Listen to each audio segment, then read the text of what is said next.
I think a lot of people are missold spraying by other companies. What they say to you is, got to spray everything.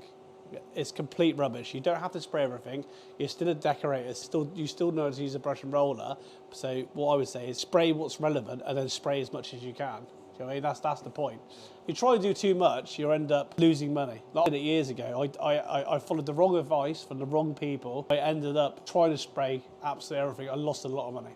And it wasn't until I actually thought I'm not spraying anymore completely that I went back to brush and rolling. And then one day another job come up where it was relatively big. I was like, I might get the gun out for this one.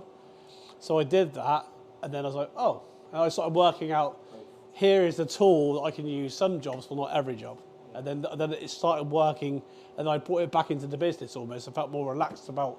So I think when you first get into spray, you want to spray everything. That's the problem. So you got to get the gun out. You know, I paid for it, but it's like, you don't have to spray everything. You can spray some things or nothing at all. It doesn't matter. It's a tool. So some people use an 18-inch roller on a job, or some people 9-inch roller on a job, depending on how big the job is. A room that size, there's not really much more. It's got a door, skirting board, window in the way. That room, for instance, would be roll for me because there's not much going on. I wouldn't even bother getting the spray gun out. Yeah, but that would be a 9-inch roller, not an 18. Yeah, the whole ceiling out there like that, big ceiling, 18-inch roller, definitely going to be faster. I think it'll leave less brush marks and roller marks. Also, don't be sold crap. Yeah, a lot of things like tip cleaners that you put your tips in. All we use for our tips is a little lunchbox with some pump armour in it. It's got a bit red now because of the colours we've been using. Generally blue, so a bit of pump armour in there with a lid on it.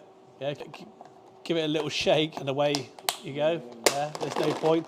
And then you'll see other people trying to sell you things like that clean shot valve, which I've kept one in here. And it's not that it hasn't got a place, and I know people that do like these. For me, it's a gimmick, yeah? Spray it on and off the surface anyway, so why are you worried about spits? And a lot of people say, well, I like the angle. Well, you can buy an angle. Yeah, a lot cheaper than you can buy a clean shot. So if you like the angle, then buy an angle. But like, don't always stop the spits. They cost over 200 quid, I think they are now. Right? They last 6 months at best, I reckon, at its full potential. And in the end, you start getting a pair of pliers. You're trying to prise that open and shut. But again, it was bad advice from bad people right at the start because they were selling these and it was all about selling gimmick. If you think it's a gimmick, it probably is. Like you see the Graco handhold sprayers out now with the battery pack. People go around them on their belts. I'm so against it. It's ridiculous. Like, you ask James how much I hate that thing. It's mental. Because it's not solving anything. So we had a guy in a few weeks ago and he said, yeah, but I got one. And I was like, we had a debate about whether it was any good. And he said, it comes in handy. I said, for what? He said, well, you know, time you've got one radiator to spray. I said, why are you spraying one radiator? And he sort of, you could see that that was almost like a realization, like, am I spraying one radiator? Yeah. Just because you could brush it very quickly. So what's the point of spraying it? You know, it's the 10 radiators, yeah, sorry, that's the whole point of spraying. If it's not making it faster, don't do it. Like, fair enough, if someone said, I just want this radiator sprayed because you're going to pay for it, then I'll just use my Airless. I wouldn't be using a clean shot. Because they're not cheap. If it was like £2, this battery power, do you know what I'm talking about? This quick thing, is it's 250 quid. I'd be like, you know, I can see that maybe that might come in handy somewhere. But for like £1,000, like I think they're 1,400 quid. Get an Airless for that price nearly, mate, like a decent one, with a decent hopper and a gun. I'm not into the battery powered scheme thing. I don't get it. A lot of people are charging the batteries at home and then using them on the job. So it's like using their own electric in the job. It's madness. Charge my batteries up ready for tomorrow. It's like, well, who's paying for the electric on that job? You are. You know what I mean? The other thing the guy said to me is, what about the time that you're spraying in the middle of a farmer's field and you've got a gate to do then? I said, when have you ever sprayed a gate in the middle of a farmer's field? He said, well, I haven't. I said, well, until you do, until you do that, then don't buy a quick shot.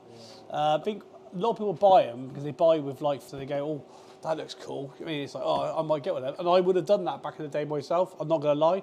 I would have fell into that trap of, oh my God, it's a gimmick. You know, it looks so handy. And then you get it and it's like, you never use it. You bought it because it looked cool, not because it's practical. You buy with feelings rather than practicality.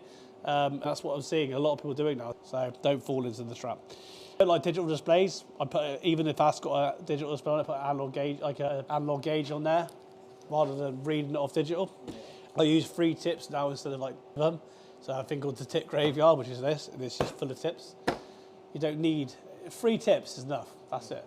You know, there's tips sizes would change, but in terms of the orifice and stuff, always sort of stick relatively. There'll be certain situations that might change. Yeah, doing spindles with Airless, you might change that down to a 210 instead of a 310, but this 10's still the same. Yeah. My 3 tip setup, you got your 310, your 619 for your ceilings, your 515 for your walls. That's a pretty good all-round tips for decorating. Yeah, doing spindles might change that to a 210 and on that. That's it. Yeah. I think overall, you know, good selection to have. If you're smashing out new plaster, like you could use the 619. Yeah. I think if you're doing like outside walls, I still be at a 550 for that. Do you know what I mean? So those 3 bang in the middle is a good sort of all-round tip. But the tips will last. They give you sort of a rough guide, but like in terms of like how long they would last, it all depends on a lot of things. Like probably one of them, if you're using a really crappy product, then it would eat through the tips quicker. Like it's hard to explain, but like when you spray something with an Airless tip, yeah, it's a good paint. It sounds nice, like almost like a. Do you know what I mean? Like it's very hard to explain.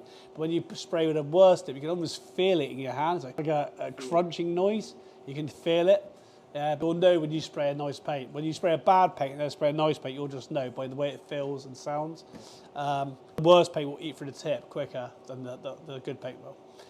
And they say they go like an oval, like a weird oval shape when they've gone. I've never ever got it to get that far. Like sometimes I've been using the tip for a while, and I feel like you're getting the tip pressure is going up a bit higher on the machine.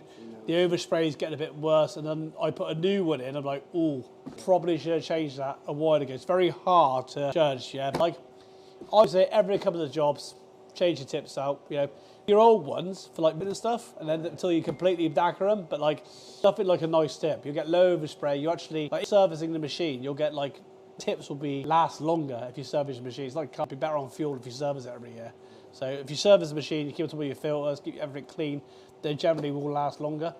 But like a couple of jobs, I'd be changing the tips out, changing my filters out to new filters. It's like the pencil filter that goes in the gun, right? So, got some here.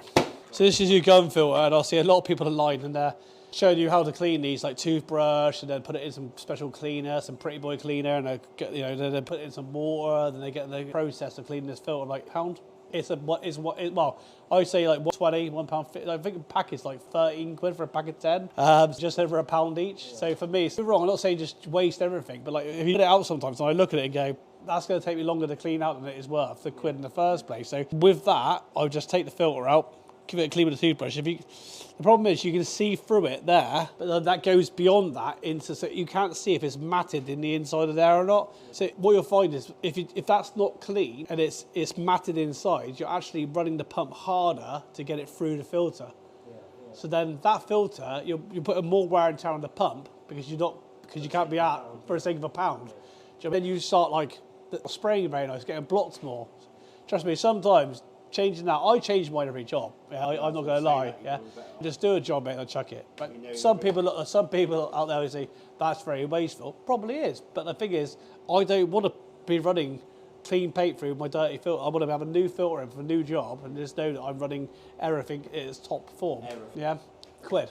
Yeah, manifold filter on the machine. I'll be honest, I don't change a lot. Probably every 6 months. Because you'll see when we take it out, it's 60 mesh. It's not as fine, so you can see straight through it. When you clean it, you're like jumping it back in.